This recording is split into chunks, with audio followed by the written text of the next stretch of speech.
Ikagkagumaan ti lokal a gobyerno ti Baguio City amadaan iti di kalidad a sports facility para kadagiti atleta. Iti baot nga adda dagiti kurang. Anya nga tati adda nga aramidon dagiti maseknan. Adda report ni Audrey Villena.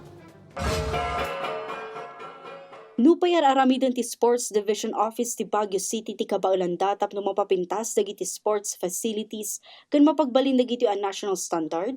Aminado ti SDO as saan nga umdas dagiti training facilities nga adda iti agdama.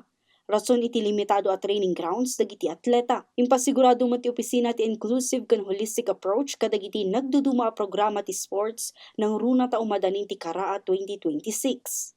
Yung mga schools, nagre-request sila sa amin ng mga venue, yung mga training facilities. So we try to provide, and at the same time pati yung mga equipment na kailangan nila. Yun po ang hindi naman po natin pinagdadamot.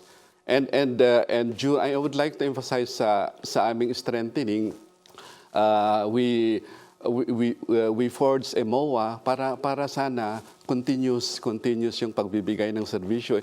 Hindi pwede na i-renew yung ating mga agreements. Inayon na peaga pumadlang iti rehabilitasyon ti Athletic Bowl, kasapulan ti Memorandum of Agreement kadagiti daduma pagadalan amang palpalubos iti pannakaarama dagiti sports facilities da para iti panagsanay dagiti atleta ti Karaa itaatawan. Kagidan mo ti panagbisita ni Philippine Sports Commission Chairman John Patrick Gregorio iti syudad, tapno kitaan dagiti nagduduma a sports facilities, posible ang maipasag ti Baguio City ti Regional Training Center.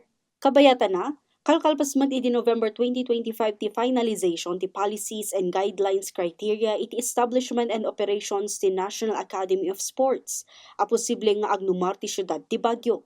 Dito kasi sa system na ito ay meron silang regional campus. Okay. And when we went over it, kasi if I'm not mistaken, baka na-approve na ito sa Senate, they're eyeing Baguio City as the regional campus. Dahil nga first is we have the facilities.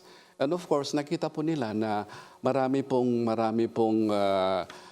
atleta na sumasali from Baguio City. Kinuna na pay akasapulan mat itati pa ng papigsa iti individual sports, kan kadagiti combative sports gaputa dito iti pakalalaan dagiti atleta iti medalya. Audrey Villena, para iti Pambansang TV, iti Baro, a Pilipinas.